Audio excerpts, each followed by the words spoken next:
साथियों नमस्कार। आज की वीडियो में मैं आपको कुछ कमेंट्स पर आधारित कुछ बात बताने जा रहा हूं, क्योंकि कुछ कमेंट इस टाइप के मिले थे जिनके बारे में आपको बताना ज़रूरी है। उसको सूचित करने से आपको कुछ ना कुछ तो लाभ होगा। बहुत सारे किसान साथियों के खेतों में लगभग 80% से 100% तक बालियां निकल आई हैं और बहुत सारे किसान साथियों के मन में अभी भी ये दुविधा है या उनके मन में कहीं ना कहीं ये विचार है कि अगर हमें कोई कहीं से पेंट टाइप मिल जाए जिसका स्प्रे करके हमारे धान में बहुत तगड़ी चमक आ जाए तो हम वो पेंट भी कर दें। लेकिन साथियों ऐसा नहीं है, ठीक है। आप अब अगर इस टाइप की अपने मन में कोई धारणा लेकर भी आ रहे हैं तो आप सच में इसमें दुकानदारों को पैसे ही फालतू में देंगे, इसका आपको कोई लाभ नहीं मिलने वाला है, ठीक है। आज की वीडियो का सबसे पहला पॉइंट तो यही है कि बालियां निकलने के बाद में चमक बढ़ाने के लिए, दाना भरने के लिए या वजन बढ़ाने के लिए हम बहुत सारी दवाइयां लेकर आ रहे हैं, तो क्या ऐसा करना चाहिए या नहीं, ठीक है। दूसरा पॉइंट ये है कि बालियां निकलने से पहले क्या मुख्य उपचार हमें करना चाहिए जिसका लाभ हमें आगे बालियां निकलते समय देखने को मिलता है या ऊपर पूरी फसल में हमें देखने को मिलता है। अगला पॉइंट है कि दाने में दूध बनने तक, ठीक है, तना छेदक की सूढ़ी का हमें इंतजार करना चाहिए या नहीं करना चाहिए, या उसके बाद में हम टेंशन फ्री हो सकते हैं, ठीक है। मतलब पूरी फसल में किस अवस्था के बाद में तना छेदक वाली जो सूढ़ी है उससे हम टेंशन फ्री हो सकते हैं। अगला पॉइंट क्या है कि बालियों में फूल बनते समय जितना हो सके स्प्रे से बचना चाहिए या स्प्रे कर देनी चाहिए, ठीक है। ये एक बड़ा मुख्य पॉइंट होता है जब बालियां हमारी निकल रही होती हैं और फूल बन रहा होता है परागण की अवस्था में। साथियों पांचवा पॉइंट है कि जब भी हमारी बालियां निकल चुकी हों या निकल रही हों उस अवस्था में हमें कीटनाशक, खतरनाक वाले कीटनाशक उपयोग कर सकते हैं या नहीं, या अच्छे हैवी फंगिसाइड उपयोग कर सकते हैं या नहीं। तो ये बड़े डीपली पॉइंट्स हैं, सभी किसान साथियों की ज़रूरत के पॉइंट हैं, तो समझने की कोशिश करिए। हो सकता है आपको इसके बहुत अच्छे लाभ देखने को मिलें, क्योंकि बहुत सारे किसान साथियों की बासमती किस्मों में अभी गोब में बालियां हैं या कुछ की बालियां 2 से 4%, 5% तक निकल चुकी हैं, तो उनको इस चीज़ की ज़रूरत है। या कि कुछ किसान साथियों की बालियां 80 से 100% निकल चुकी हैं और वो अभी भी इस फिराक में हैं कि अगर उन्हें अच्छे कीटनाशक या अच्छे साल्ट मिल जाएं तो वो अभी भी स्प्रे करके अपने धान की चमक बढ़ा सकते हैं।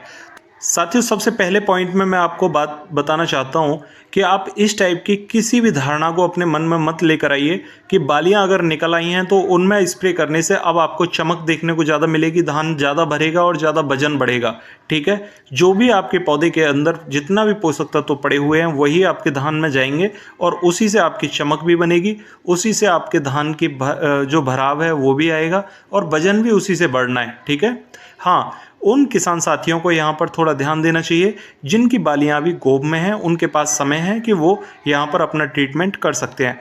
जिन किसान साथियों के अभी खेत में बालियाँ गोब में हैं वो यहाँ पर पोटास लेकर आ सकते हैं 1 किलोग्राम प्रति एकड़ के हिसाब से, उसके अंदर बोरॉन 100 ग्राम प्रति एकड़ के हिसाब से डाल दें और उसके अंदर सल्फर अगर लिक्विड में मिल जाता है तो सल्फर भी बहुत अच्छा रहेगा, वरना पोटास में ही सल्फर की मात्रा होती है। आप सिर्फ 1 किलोग्राम पोटास ही ले लेंगे 0050 वाली, तो वही सफिशियंट रहेगा, पोटास प्लस बोरॉन, ठीक है।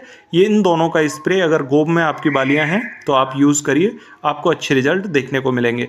साथियों अगर यहाँ पर आपके खेत में सूढ़ी है किसी भी टाइप की तो आप यहीं पर उसका इंतजाम करने की कोशिश करें। आप कोराजन 60 ml प्रति एकड़ के हिसाब से लगाएं, आपको यहीं पर रिजल्ट देखने को मिलेंगे। और अगर आपको लग रहा है कि कोराजन लगाने से आपको लाभ नहीं हुआ है किसी पहले खेत में, तो आप दूसरे खेतों में अपने खेत में पहले पानी लगाइए और जैसे ही नमी बने, नमी बनने के बाद में आप स्प्रे करिए, आपको रिजल्ट 100% मिलेंगे, ठीक है। अगला पॉइंट, अभी अगर आपके खेत में फंगस है तो फंगस का इंतजाम भी गोब की अवस्था में ही कर लीजिए। इस अवस्था में यदि आपको खेत में फंगस दिखाई दे रही है तो आप कॉपर ऑक्सीक्लोराइड 250 ग्राम लेकर, किसी भी टाइप की फंगस हो उसमें आप 250 ग्राम कॉपर ऑक्सीक्लोराइड लीजिए और 100 ml वैलिडामाइसिन मिक्स करके एक स्प्रे कर दो, आपके खेत में फंगस खत्म हो जाएगी, ठीक है। तो ये काम आपको गोब की अवस्था में ही करने हैं। बाई चांस 1% आप नहीं कर पाए हैं तो, और आपकी बालियां अगर बाहर निकल रही हैं, ठीक है, तो आप यहाँ पर अगर परागण का समय हो रहा है तो परागण के समय पर बहुत ज़्यादा स्प्रे के चक्कर में मत पड़िए। अगर परागण की क्रिया आप ठीक से नहीं होने देंगे, बार बार स्प्रे करते रहेंगे, फूल हलता रहेगा, तो ऑटोमेटिक ही आपके धान का वजन कम हो जाएगा। परागण की क्रिया को मजबूत करने के लिए ही हम बोरॉन का उपयोग करते हैं, ठीक है। परागण में बोरॉन अच्छा काम करता है, इसकी वजह से हमारे धान पर या दूसरी फसलों पर बहुत ज़्यादा दाग धब्बे देखने को नहीं मिलते हैं। दूसरा, बोरॉन लगाने से हमारे धान में बहुत ज़्यादा जितनी भी एनर्जी होती है वो पूरी मिल जाती है, और बोरॉन हमारे धान के कलर को हल्का पीला करने का काम करेगा, जिससे कि हमारे खेत में फंगस का भी इफेक्ट इतना ज़्यादा देखने को नहीं मिलता है। इससे हमारे धान में चमक अच्छी रहेगी। दूसरा पॉइंट है यहाँ पर कि अगर हम पोटास 50% लगा देते हैं, तो इसको अगर हम स्प्रे करेंगे तो उससे क्या होगा कि ये लगभग 24 से 36 घंटे के अंदर असर करना शुरू कर देता है पौधे के अंदर, क्योंकि इसको डिजाइन ही इस तरीके से किया गया है कि ये सबसे जल्दी एब्जॉर्ब हो जाता है। ठीक है। दूसरा पॉइंट है कि पोटास हमारे धान में वजन बढ़ाने का काम करता है, और धान का छिलका जितना होता है उतना ही चावल को बढ़ाने तक का भी काम करता है। ठीक है। इससे हमारी चावल में वजन बढ़ेगा। दूसरा पॉइंट है कि पोटास के अंदर जो सल्फर की मात्रा होती है, और सल्फर हमने जो मिट्टी में दिया हुआ होता है वो सल्फर पौधे के अंदर एब्जॉर्ब होता है, और वो पौधा अपने धान को जब वो सल्फर को देता है तो सल्फर हमारे धान में चमक बढ़ाने का काम करता है। ठीक है। अगर हम नीचे सल्फर नहीं लगा पाए हैं और ऊपर भी नहीं लगा पा रहे हैं, तो हमें जो गोव की अवस्था होती है उस अवस्था में लगभग 5 से 6 किलोग्राम सल्फर दानेदार लगभग 8 से 10 दिन का गैप लेकर, बालियां निकलने से 10 दिन पहले हम अपने खेत में बुरकाव कर देना चाहिए। बुरकाव करके पानी लगा दें, ये भी एक बहुत अच्छा सॉल्यूशन रहता है। ठीक है। और स्प्रे में 50% 0050 बोरॉन ले लिया, यहाँ पर पोटास ले लिया, और 100 ग्राम हमने बोरॉन मिक्स कर लिया। मिक्स करके हमने स्प्रे दे दिया। ये हमारे लिए सबसे अच्छा सॉल्यूशन रहता है। फिर भी अगर बालियां निकल आई हैं तो बहुत सारे किसान साथी कहते हैं कि सूड़ी का हमें कब तक इंतजार करना चाहिए अपने खेत में। तो देखिए, दूध बनने के बाद में आप टेंशन फ्री हो जाइए, फिर सूड़ी कुछ नहीं करती। और जो भी बालियां सूखी निकलती हैं जिनको सूड़ी ने काटा हुआ होता है, वो पहले लॉट में ही सफ़ेद निकल जाती हैं, सूखी निकल जाती हैं, फिर उसमें कुछ हम नहीं कर सकते। ठीक है। दूसरी बात कि जो बालियों में दूध बनने लगा है, क्या उनमें फिर हम स्प्रे कर सकते हैं? हाँ, अगर आपके परागण की क्रिया हो चुकी है और उसके बाद में अगर आपको लग रहा है कि आपके खेत में हॉपर जैसी समस्या देखने को मिल रही है, क्योंकि हॉपर ज़्यादातर जब आ जाता है तो बालियां लगभग खेत में निकली हुई होती हैं, और उस अवस्था में हमें स्प्रे करना पड़ता है। तो स्प्रे करने के लिए आप उस अवस्था में लिक्विड कॉपर का उपयोग करेंगे तो बहुत अच्छा रिजल्ट देखने को मिलेगा।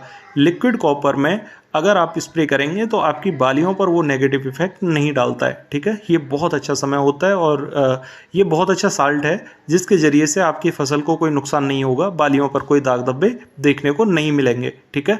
अगली बात कि हम कीटनाशक क्या लगा सकते हैं अगर हमारी बालियां कट रही हैं और सूड़ी है हमारे खेत में और हमें लग रहा है कि नुकसान बढ़ता जा रहा है, तो इस अवस्था में हम किस कीटनाशक का उपयोग करें? तो देखिए, आप यहाँ पर लैम्डा जैसे जो हार्ड केमिकल हैं उनका उपयोग ना करें, जिसमें कि गैस ज़्यादा बनती है खेत में।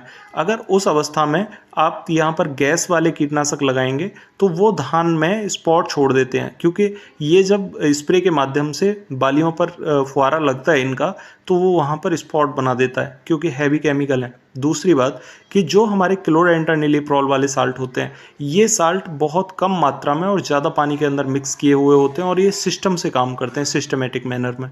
ठीक है। तो ये पौधे पर जहाँ पड़ जाते हैं ये पूरे पौधे में फैल जाते हैं, तो ये एक जगह स्पॉट के रूप में नहीं इकट्ठा रहते। इसलिए अगर हम बालियां बनने के समय पर सूड़ी आ रही है खेत में, तो हम अगर क्लोरेंटानिलीप्रोल वाले साल्ट लगाते हैं यानी कोराजन वाले, तो इनसे हमें ज़्यादा अच्छे रिजल्ट देखने को मिलेंगे।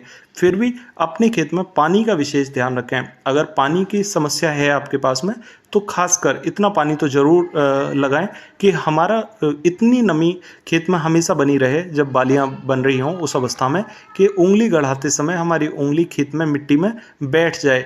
अगर उंगली हमारी मिट्टी में नहीं बैठ रही है तो ये अवस्था हमारे लिए ज़्यादा परेशान करने वाली होगी, क्योंकि धान की अवस्था में हमें पानी की विशेष ज़रूरत होती है, क्योंकि दूध बनते समय धान के पौधे को पानी की ज़रूरत होती है। ठीक है। तो साथियों, अगर हम इन बातों का ध्यान रखेंगे और अपने माइंड से ये बात विशेष कर निकाल देंगे कि ऐसा कोई पेंट नहीं होता जिसकी वजह से धान पर चमक बढ़ जाएगी या हमारा धान गोल्डन हो जाएगा या मंडी टॉप के रेट वाला धान हो जाएगा, तो ऐसा नहीं है। हमने शुरुआती फेज से पहले 4 महीने जो ट्रीटमेंट किया है अपनी फसल का, वही हमारे धान में आता है। और जितना भी हमें आखिरी मोमेंट पर लगाना होता है वो बालियां निकलने से पहले लगा दीजिए। उसके रिजल्ट आपको ज़्यादा अच्छे देखने को मिलेंगे। साथियों, आशा करता हूँ आप इस जानकारी का लाभ उठा पाएंगे। फिर भी अगर आपकी कोई क्वेरी हो तो कमेंट बॉक्स में ज़रूर पूछिएगा, मैं रिप्लाई करूँगा। और अगर चैनल पर नए आए हैं तो चैनल को सब्सक्राइब ज़रूर कर लें ताकि इस टाइप की वीडियोज़ आपको ज़रूर मिलती रहें। साथियों, मिलते हैं तो फिर अगली वीडियो में। तब तक के लिए नमस्कार किसान भाइयों।